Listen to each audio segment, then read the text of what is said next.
Hi friends, are you looking to strengthen your core without aggravating your herniated disc? Well, my name is Sarah and I'm a certified Pilates instructor, and I've spent countless hours studying with physical therapists.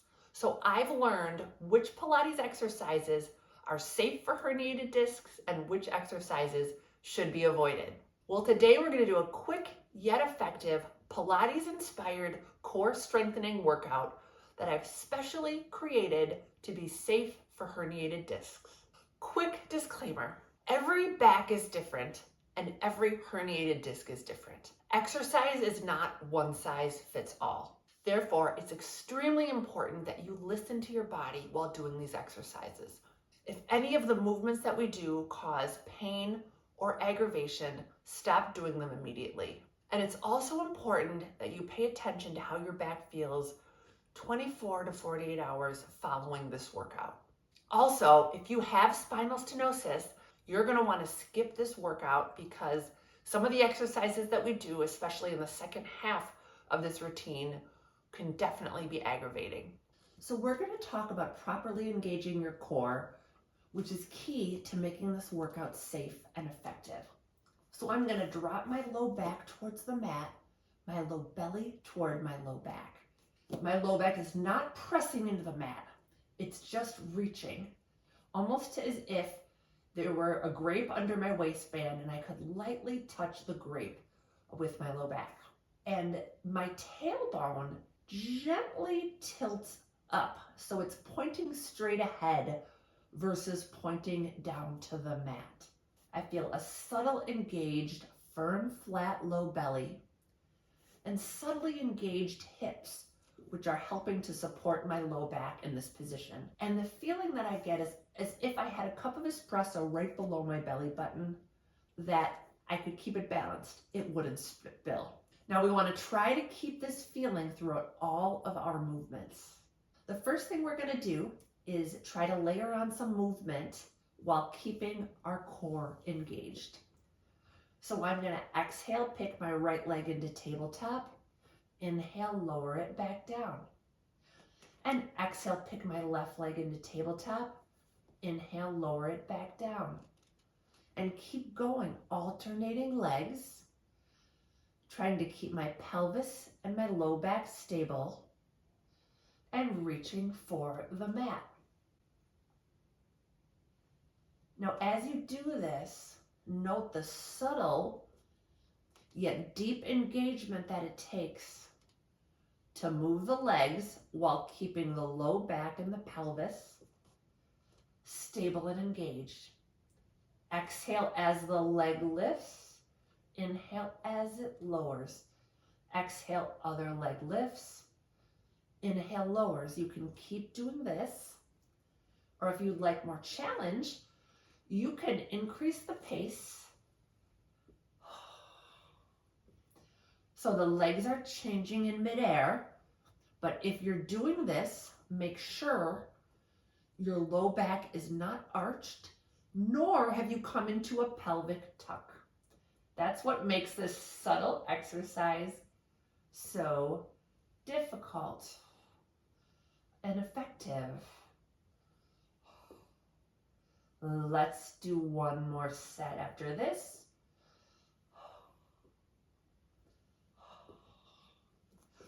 Good job. The next exercise will bring some subtle rotation.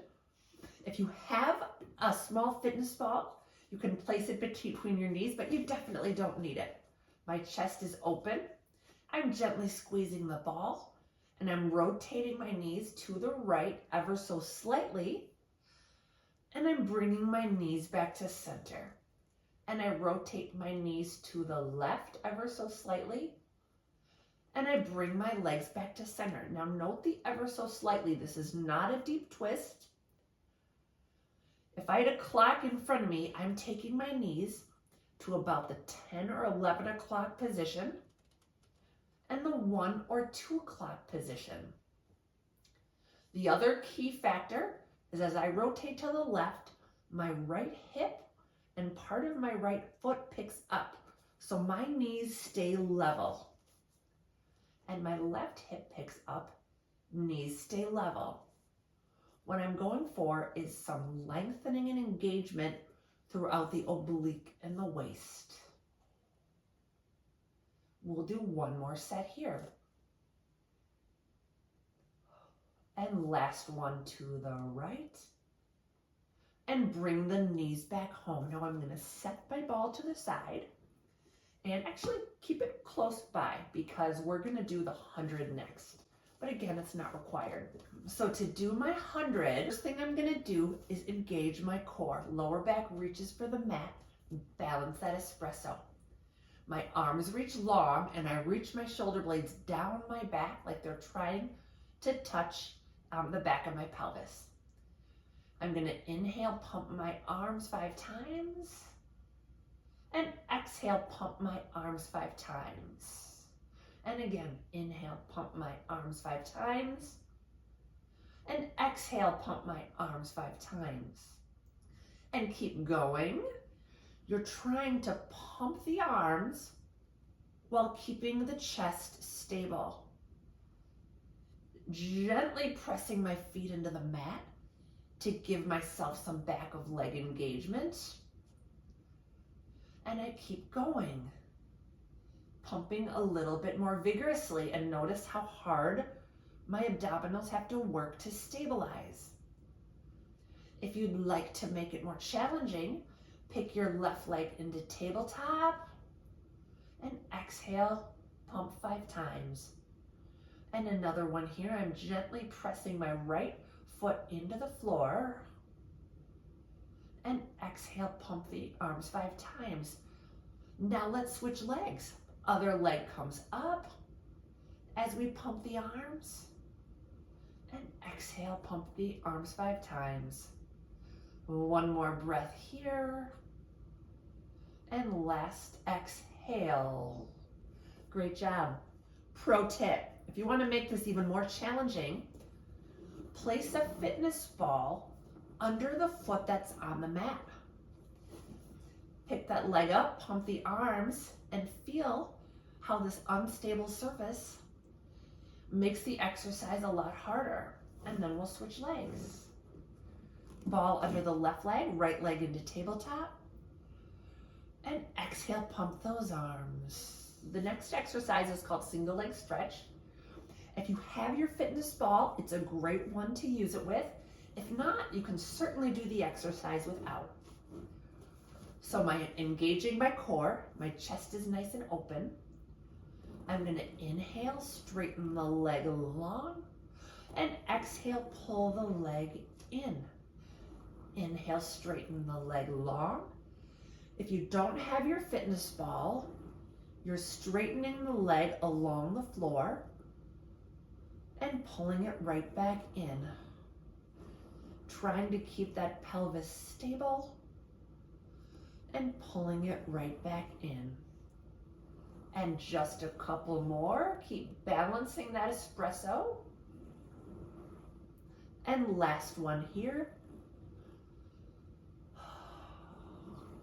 And then we'll switch legs. So the ball goes under the left foot. Engage that core and inhale, straighten the leg. Exhale, bend it in. Inhale, straighten the leg. Exhale, bend it in, and feel how hard your deep abdominals have to work to allow the leg to move without the pelvis rocking.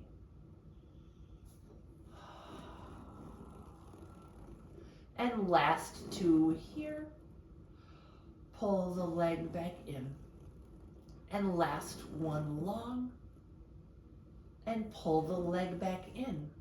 Now the next series of exercises we're going to do are especially effective for herniated discs. So I hope they're going to feel really good to you. So I'm going to start lying on my stomach. I have a towel underneath my forehead. It's just for comfort, totally optional. You're going to start lying on the mat. Your arms are long and hands pressing into hips. Lower abdominals lift up into the low back and shoulder blades reach down the back. Find all this engagement, and then you pick your head neck and chest up, and just hover. Keep reaching the shoulder blades down the back towards the pelvis. And lower right back down. We're going to go again. Inhale, head picks up. Slightest of nods to the chin. Shoulder blades down the back. Lower belly lifts into the low back. And lower right back down. And we'll lift again. And hold. Feel those thighs pressing together.